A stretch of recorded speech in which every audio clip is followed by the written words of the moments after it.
Welcome back to the second episode of Hungarian computers. In the last episode, I talked about the historical background, and now I'd like to give you an overview of the 1980s. I'll mainly be discussing 8-bit machines and the relevant people, institutions, and more. As a quick recap, in the previous episode, we discussed how Hungary had what was called socialism, which you could argue was a form of communism. The economy was centralized, as were the important decisions. The Communist Party led Hungary and heavily influenced all decisions. Because of the two oil crises in the 1970s, we experienced economic problems. Overspending on social welfare, combined with other poor decisions, caused Hungary to fall behind Western countries in terms of technological advancement. Even if we lag behind, many companies produced computers, including various 8-bit models. Let me divide these into 3 different groups and discuss them one by one. The first group is the amateurs. This was a great mix of young, enthusiastic people, professionals, and so on. The second group contains the prototypes and other computers produced in very small volumes. Finally, we have mass-produced computers. When I say mass-produced, you should think in terms of thousands, not hundreds of thousands. This relatively low number, compared to Western countries of similar size, reflects Hungary's limited resources. So let's start with the first group, the homebrew computer builders. I'd like to mention one important person here, Andrei Shimonek. He started building his first computer around the same time that Wozniak designed the first Apple machines. Later on, in the late 1970s, he founded the first Hungarian homebrew computer club. Since Hungarian society was somewhat controlled by the party, to further develop his idea, he needed some official support. The Neumann Computer Society backed him, and they started multiple branches of the club all over Hungary. These clubs welcomed everybody who had something related to computers. So, there were programmers, hardware builders, and even kids just playing games. For example, there were the Lukács brothers who built their own computers. I consider them in the hobby category because they made their computer designs freely available. Anybody could rebuild those computers. And they supported the members of the club in building their own computers for free. For example, they even organized a computer builders camp, which meant a great support. Being a hobbyist back then presented significant challenges. Firstly, the limited selection of parts meant saving for each component took considerable time. Secondly, accessing information was difficult, with closed borders hindering access to Western books and documentation. Joining clubs and learning from others was the primary method. The most significant hurdle was sourcing spare parts.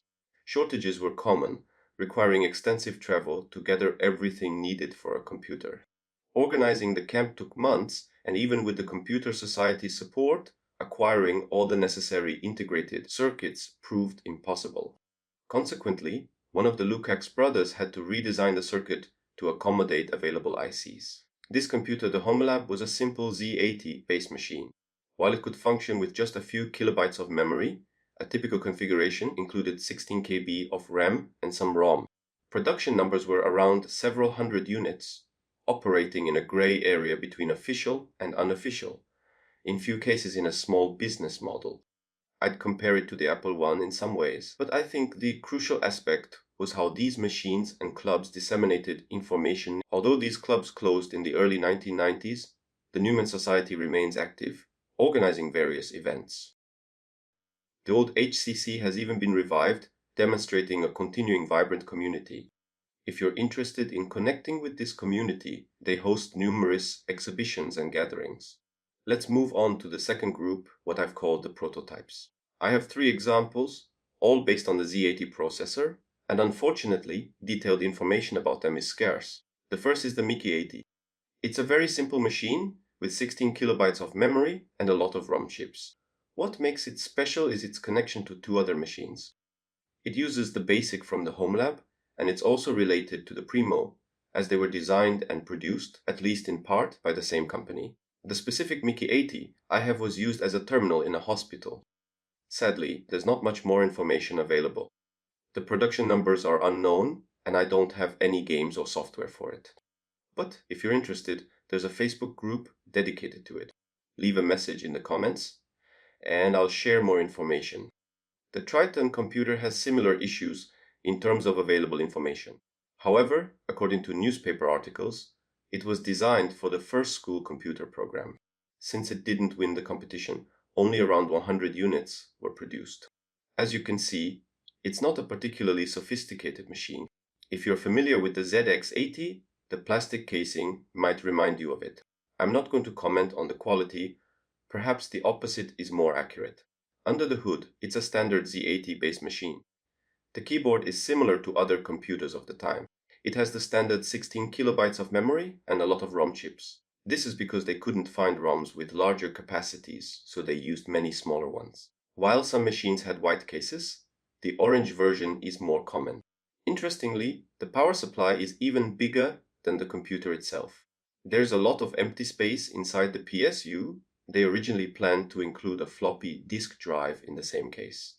The last machine in this category is a single-board computer designed for educational purposes. The idea was to solder the small machine together and then program it. By building and programming it themselves, students could learn about the computer's inner workings. The CPU is a Z80 clone manufactured in East Germany and called the UAN80. So, having covered the homebrew and prototype machines, let's switch over to the mass-produced computers. As I mentioned the numbers here, a fragment of the well-known Western computers. We may talk about few thousand machines instead of hundreds of thousands. These 8-bit machines were primarily used for educational purposes, so I'll also discuss the related educational program. The first machine is the ABC-80. Originally a Swedish design, it was produced in Hungary by a corporation that started with tape recorders. The Hungarian company, BRG, produced tape recorders for Luxor. Later, Luxor shipped PCBs to Hungary, and BRG built computers based on those. The casing of the Hungarian-produced computers differed from the Swedish models. The Swedish ones had a plastic mold, while the Hungarian version had a steel case. Around 112 units were produced and shipped to high schools as part of a pilot project around 1980. Comparing this to the UK, the timing was very similar. The machine was based on the Z80, like the others, and had 16 kilobytes of memory. Due to its Swedish origins, it could handle some special characters like OO, but it couldn't handle the full Hungarian character set. But still, it was a very solid machine with a good basic implementation. Based on this pilot project, they launched the first official Hungarian school computer program. A small competition was held between different companies, and in the end, 2 machines were selected. The HT1080Z was essentially a TRS-80 clone, while Primo was a domestic design. I plan to dedicate a video to both of them. I'll just give you a quick summary now. The 1080Z was shipped to high schools, while the Primo was chosen for basic schools. Comparing the two, the 1080Z is a bit more robust and has a much better keyboard. However, the Primo has better graphics capabilities. Both use the Z80 CPU, but the Primo had a much higher clock speed. Memory-wise, both were initially shipped with 16 kilobytes of memory, but later revisions expanded this to 48. But as I said, I'll dedicate a full video to these machines later. Let's move on to the second school computer program, which started in 1986. There were 6 applicants, 3 of them were modernized versions of existing computers.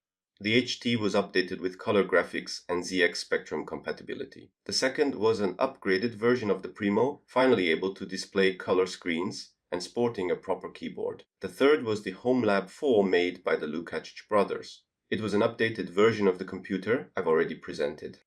The remaining 3 candidates were new designs. The first was the Microdat, which I don't have much information. The second was the Commodore 16. It is the same computer that failed in Western countries, but its technical specifications were still quite promising. And the last computer was the Videoton TV computer. The result of the competition was disappointing. They announced a lot of winners, but I can explain what happened. By this point, the Communist Party's grip on power was starting to loosen. They allowed the schools and local authorities to choose their own computers. They announced the modernized HT with color and so on because it was supported by the party. It already had an install base, so it made some sense. They also selected the Commodore series, the Commodore 16 and later the Plus 4, as well as the Videoton TV computer. So, in the end, what actually happened? Mostly only the Commodore machines and the Videoton TV computer found their way into the schools. I don't think I need to say much about the Commodore machines, but let me introduce you the machine produced by Videoton. Videoton was one of the two major entertainment electronics producers in Hungary. They also produced mini computers, as I discussed their larger machines in the previous video. What's interesting is that they developed this computer with intelligent software that also worked on the enterprise computer. You could say that the TVC and the enterprise are siblings. The machine itself had good specifications. It is based on Z80. It was able to display 16 colors simultaneously or offer a higher resolution with less. Additionally, it was easily expandable with additional cards. Like the other computers, I'll dedicate another video to this machine as well. Shortly after the announcement of the competition results, a lot of things happened. First, the Primo was discontinued. It was considered obsolete and the TVC superseded it. Something similar happened with the HT. It was also discontinued simply because there were no orders for the new color version. Until now, I've mainly talked about the hardware, but what about the programs and support? When you produce something for educational purposes, it's crucial to provide books, magazines, and all the necessary educational materials. The decision makers were smart enough to adapt the BBC computer program, producing different kinds of materials for different target groups. There were newspapers that covered hardware, software, educational applications, and other areas of use. There were also different magazines and booklets for teachers, explaining how to teach computers and how to use them for educational purposes. This was very important because it was a completely new technology. However, the implementation wasn't fully consistent. There was a problem with teacher training. If a teacher was really interested, for example, math or physics teachers, they could take specialized courses. But if there wasn't an enthusiastic teacher, the opposite happened. The computers were locked away in a room, never used, and students had no access to them. So it wasn't as centralized and well-organized system as you would expect. Another problem was the variety of computers in schools. It wasn't uncommon to find a mix of Commodore, Primo, TVC, and whatever else they could get their hands on. This happened because the Hungarian economy was in a dire state at the time. There simply wasn't enough money to equip a school with 16 to 20, or even just 12 of the same computers. As far as I remember, we had 3 or 4 computers in my basic school, and I had 31 classmates. The quality of the user manuals also wasn't the best. For example, the TVC booklets were very detailed, which I appreciated. But to be honest, for someone just starting to learn and teach the subject, for a teacher or student with no technical background, they weren't very helpful. They used a lot of technical terms that were difficult to understand. At the same time, they started a television series called TV Basic, which talked about computers. It was mainly for beginners and introduced computers from all aspects, including the basics of programming and many more. It was really great because it was relatively easy to understand. Maybe you can sense that I'm a little bit disappointed. But before I talk about my disappointment, let me show you another computer. This is called the Proper 16. This machine was almost the first, if not the first, IBM PC clone. It was designed and produced entirely in Hungary and was released before the first compact IBM PC clone. You might ask, why am I bringing this machine up? And here's where my disappointment comes in. What if we had been able to fully embrace computer technology and its importance? What if we had the educational background, the good teachers, the engineers, and everything else? But the socialist economy of Hungary started to collapse. We simply didn't have enough money at that time to buy computers, develop software, and support the whole system. Simply put, we had the knowledge, but no money. With this conclusion, I'm closing this video. I hope you enjoyed it, and I hope you'll join me next time for the HT1080Z. I wish you a pleasant day, and goodbye.